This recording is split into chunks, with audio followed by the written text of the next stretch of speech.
Hello everyone, I am Tasneem and welcome back to Creative Coloring with Erum.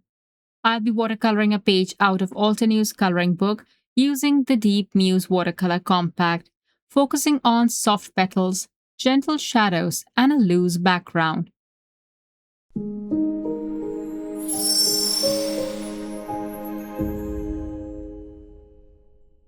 I have selected a page from the Botanical Elegance coloring book. As usual, I'll begin by activating the pigments. To do this, I'll use the fine mister to spray water onto the palette generously. I have all the sizes of fine watercolor brushes on the side.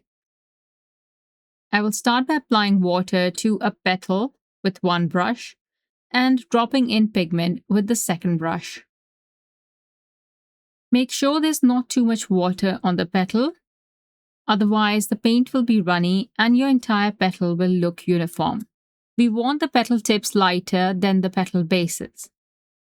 At this point, I will apply the first layer of color to all the petals in the same way.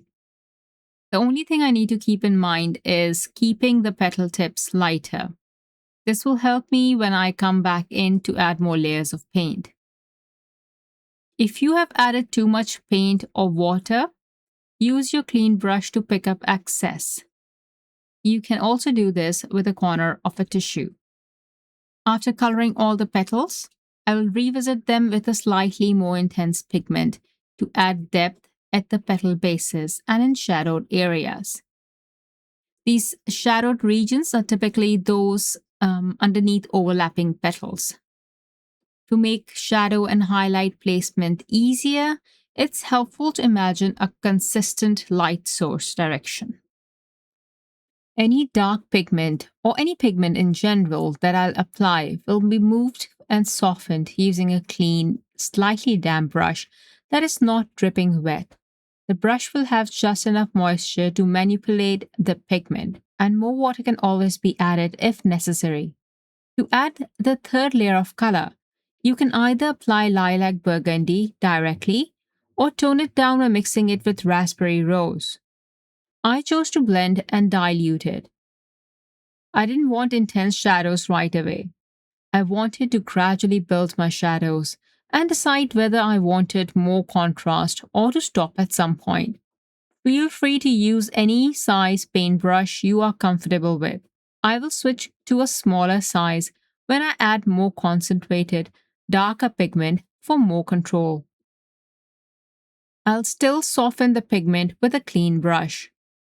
Once again, after the layer has dried, I'll carefully come in with a softer pigment that's little darker than the petals, but not too stark.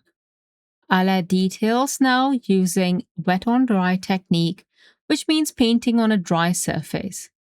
I'm not going to apply water, I'll apply paint directly.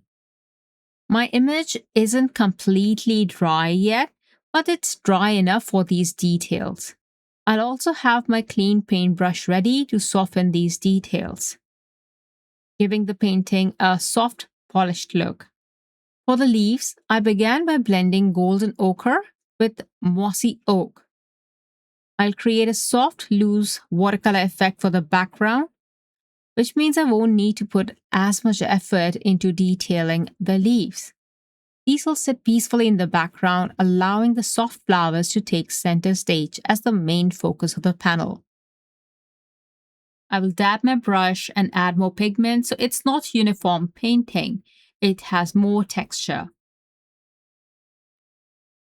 If you want to learn more about this dabbing brush technique and to add texture to your background, you should check out the video I shared last time.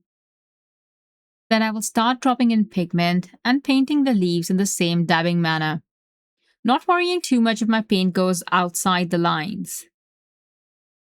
Once I have a base of paint on there, I will bring in mossy oak and start outlining the leaves.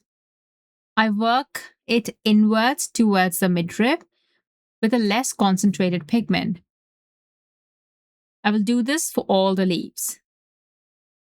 While the first layer of leaves is drying, I will color in the flower centers using golden ochre and origin umber. adding more concentrated color to the base of the flower center. Going back to the leaves, I'll now add a more concentrated pigment to bring out their details. You can see that this is still loose watercolor with a nice textured effect from my dabbing technique. And the details that I'm adding, it's not to define the veins or adding midribs. It's just to define the outline or to show that the leaves are there in the background. Feel free to work on your leaves as much or as little as you like. When you are satisfied with how they look, you can stop. I also added some splatters using titanium white gouache, mainly around the leaves, to add a bit of extra flair. I hope this watercolor session inspires you to slow down, enjoy the process, and explore watercoloring at your own pace. Thank you so much for spending this creative time with me. I'll see you again soon. Bye-bye. Wait, we have more where that came from. If you're after fabulous card making tutorials, you are definitely in the right spot. Our amazing design team create and upload fabulous video tutorials right to this YouTube channel. If you don't want to miss another amazing crafting tutorial, don't forget to subscribe and click that fun red button that you can see. Let's become paper crafting experts together.